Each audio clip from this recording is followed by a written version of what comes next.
කොහොමද ඔයාලට? ඉතින් මං හිතනවා ඔයාලා හැමෝම හොඳින් ඉන්නවා ඇති කියලා. ඉතින් ඔන්න ගොඩ කාලයකට පස්සේ තමයි මං හිතන්නේ මම වීඩියෝ එකක් ගේන්නේ. ඉතින් අපි බලමු මම පහුගිය දවස් කීපේ මොනවද කරේ කියලා. ඉතින් උදේම නැගිටලා මම යනවා මගේ ක්ලාස් එකට. ඉතින් ඔයාලා හැමෝම දන්නවනේ තිරානේ පීරිස් මිස්සෝ. ඉතින් මම මේ කරන්නේ NVQ level 4 beautician hair dresser. ඒත් එක්කම මිස්ගේ බ්‍රයිඩල් ක්ලාස් එකක් තියෙනවා. ඊට අමතරව මිස් කරනවා නේල් කෝස් එකක්. ඉතින් මම ඒ ටික තමයි දැනට ඉගෙන ගන්න. අද අපිට මේ කරන්නේ මේකප් ලෙසන් එක. ඉතින් මම හරිම ආස ඉන්ඩස්ට්‍රි එකක් තමයි මේක. මම ඉස්සරහට මේකෙන් දෙයක් කරන්නත් බලාපොරොත්තු වෙනවා. ඉතින් මම මේ ඊළඟට යන්නේ මගේ කොණ්ඩේ කලර් එක වෙනස් කරගන්න.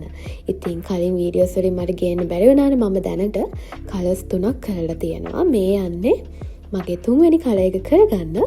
දැනට මම මේ හිතාගෙන යන්නේ පොඩි ඩාර්ක් රෙඩ් එකක් වගේ කරන්න. කලින් මම බ්ලොන්ඩ් එකක් නේ කරලා තිබ්බේ. තවම යනකම්ම හිතා ගන්න බෑ. අපි ගිහිල්ලා බලමු මම දාන කලර් එක මොකක්ද කියලා. ඉතින් මම දන්න අයියා කෙනෙක් තමයි මගේ කලර්ස් 3ම කරේ. මම මේ යන්නේ බත්තර මුල්ලේ තියෙන එයා ඉන්න නිමාෂ් සැලොන් එකට.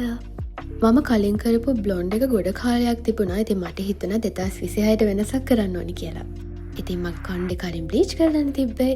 මම ඩාර්ක් රෙඩ් වගේ තමයි දාන්න ඉන්නේ. ඉතින් යට ටික ගොඩක් ලයිට් වෙන හින්දා මේ බ්ලීච් කරපු ටික යවන්නකන් තමයි ඉන්නේ. ඉතින් ඔන්න දැන් වැඩේ පටන් ගෙන තියෙන්නේ. අපි බලමු ෆයිනල් ලුක් එක.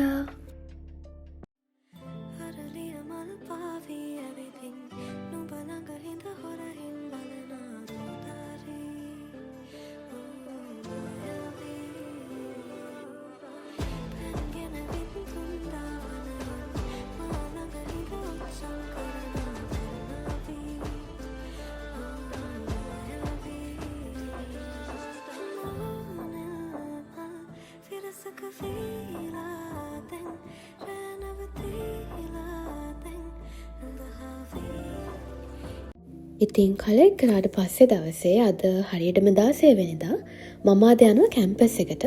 මොකද මට එක්සෑම් එකක් තියෙනවා. ඒක කරන්න තමයි මම මේ යන්නේ. ඉතින් ඔන්න මගේ එක්සෑම් එක ඉවර වෙලා මමයි බොයිෆ්‍රෙන්ඩ් අපි දෙන්නම ආවා කැෆේ එකකට. මේ කැෆේ එක හරිම ලස්සනයි. ඉතින් හොඳටම බඩගිනි නිසා අපි දැන් ඔන්න ඕඩර් කරලා මේ බලාගෙන ඉන්නවා. ඉතින් මට හිතුණා ඔයාලට දෙයක් කියන්න. මොකද මට කලින් මං හිතන්නේ මම කැම්පස් ආවට පස්සෙම වීඩියෝස් කරේ නැහැ. කැම්පස් එකේ වැඩත් එක්ක අනිත් එක මම ගෙදර නෙවෙයි ඉන්නේ. එතකොට මට වීඩියෝ වලට වොයිස් කරගන්න අමාරුයි. ඉතින් ඒ දේවල් නිසා චුට්ටක් මම වීඩියෝස් දාන එක නැවැත්තුවා. ඉතින් මට පුළුවන් විදියට මං ඔයාලට වීඩියෝස් ගෙන්න බලන්නම්. ඉතින් ගිහිල්ලා වොෂ් එකක් දාගෙන මම මේ ආවා බොයිෆ්‍රෙන්ඩ් එක්ක ජිම් එකට. ඉතින් ගොඩක් වෙලාවට මට දේවල් කියලා දෙන්නේ බොයිෆ්‍රෙන්ඩ්ම තමයි. මම තවම බීන කෙනෙක්. එයා එහෙම නෑ.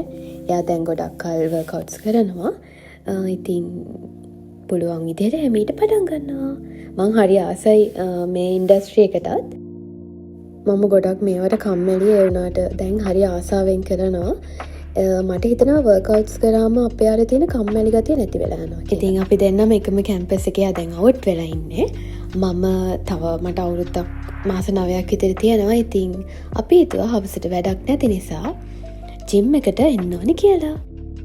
ඉතින් ආයෙත් චුට්ටක් අපි කැම්පස් එකට ගියා. ටිකක් හවස් වෙලා. ඉතින් හවසට මේ උඩට පේන view එක කැම්පස් එකේ මාරම ලස්සනයි. ඉතින් එතනටලා ටිකක් කතා කරගෙන ඉඳලා පහළට එනකොට අපි දැක්කා ඩාන්සින් එකේ අයගේ මොකක් හරි වැඩසටහනක් තිබ්බා. ඉතින් හැමීට නෙස්කැෆේ එකකුත් බීලා ඒ වැඩසටහනත් ටිකක් බලලා ඇත්තටම මාරම ලස්සනයි ඒක. ඉතින් ටිකක් වෙලා ඒක දිහා බලාගෙන ඉඳලා අපි දෙන්න ගියා. ඉතින් ඊළඟ දවසේ යාගේ බර්ත්ඩේ එක නිසා මම ඉක්මනට පොඩිමට ගියා. මට gift වගේක් ලෑස්ති කරගන්න තියෙනවා. ඉතින් එයාගේ බර්ත්ඩේ එක දවසේ මම හිතුවා මේ කොළඹ හොටෙල් එකට යන්න ඕනේ කියලා. ඇත්තට මෙතන හරිම කාම්. ඒ වගේම view එකත් ලස්සනයි. ඉතින් ඔන්න එයාට මම බර්ත්ඩේ කේක් එකක් ලෑස්ති කරා. එයාලගේ සර්විස් එක මාරම හොඳයි. මං කිව්ව විදිහටම හැමදේම හරිම ලස්සනට ලෑස්ති කරලා තිබුණා. ඉතින් මට ගොඩක් සතුටුයි. Happy birthday dear Shana. Happy birthday to you.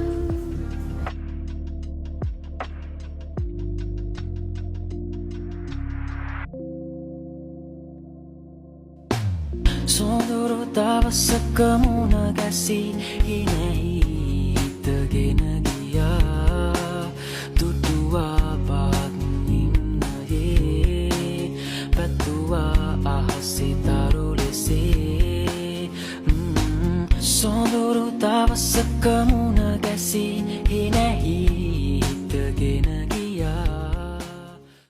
ඉතින් හැමදාම අප්පච්චි අම්මී යනවා මාව එක්කගෙන යන්න. ඉතින් මං අද ඇහුවා මම බයික් එකේම එන්නද කියලා. මං හරි ආසයි බයික්ස් වල දුර යන්න. ඉතින් මං ආස හින්දා එයාලත් හා කිව්වා. ඉතින් මට ඇත්තටම හරියටම ට්‍රිප් එකක් වගේ එක. ලස්සන්ට view එක බල මං හරිම ආසාවෙන් තමයි ගෙදර එන්න ආවේ. ඉතින් ඉස්සර මම යන්නෙම නැති තරම් බයික්ස් වල මම ගොඩක් ගිහිල්ලම නැහැ. ඉතින් දැන් හරිම ආසයි මම දුර ගමන් යන්න. අනිත් එක අම්මේ අප්පච්චි හරි බයයි මාව ඒ වගේ යවන්න මං වැටේ කියලා. එන අතරමඟ ගොඩාක් ලස්සන views තිබුණා. ගොඩක් ලස්සන තැන් තිබුණා. ඒත් මං ඒවා එකක්වත් වීඩියෝ කරේ නැහැ. මං ඒවා හරි මැස් දෙකෙන් බලාගෙන ඇත්තට මේවා වින්දා. ඉතින් අපි හොටෙල් එකට ගිහලා කෑම කාලා අයිස්ක්‍රීම් කාලා අද නම් කෑවා වැඩි දේවල්. ඊට පස්සේ පොඩක් කතා කර කර ඉඳලා view එක enjoy කරලා අපි ගෙදර එන්න ආවා. ඉතින් ඇත්තටම සමහර වෙලාවට හිතනවා මේ ලංකාවේ කොච්චර ලස්සන තැන් තියනවාද කියලා. අපි දැකලා නැති ඒවා කොච්චර නම් ඇතිද. ඉතින් ඔය කතාව වෙන්නෙත් ඒව ගැන තමයි. එයත් මං වගේ මේවට ආසයි. ගොඩක්ම අපි දෙන්නම travel කරන්න තමයි ආස. බලමු ඉතින් ඉස්සරහට ඒ දේවල් කරන්නත් බලාපොරොත්තු වෙනවා. මට මේ දේවල් දකින්නකොට ඇත්තටම ආස හිතෙනවා ලෝකෙ වටේම යන්න. බයික් එකක යන්න තමයි මම ආස. මන් දන්නේ මට හිතෙන දේවල් කරන්න පුළුවන් වෙයිද කියලා. ඉතින් මේ තියෙන්නේ අපි එන ගමන් දැක්ක මැටි ගෙදර කියලා රොටි තියෙන පොඩි කඩයක්. ඉතින් අපි කෑවේ බිම්මල් එක්ක රොටි. ඇත්තටම පුදුම රසක් ඒවා. ඉතින් අපිට ප්ලේන් ටී දෙකකුත් ගත්තා. ඉඟුරු ප්ලේන් ටී. ඒකට දෙහිත් දාලා තිබුණා මාරම රසයි. ඉතින් ඊට පස්සේ අපි ගෙදර ආවා. ගෙදර ඇවිල්ලා අප්පච්චි මමයි එයයි ගියා අපේ අම්මේ වැඩ කරන ඉස්කෝලේට එයාව එක්කගෙන එන්න. තවත් ලස්සන vlog එකකින් හම්බ වෙනකම් පරිස්සමෙන් ඉන්න. බයි බයි.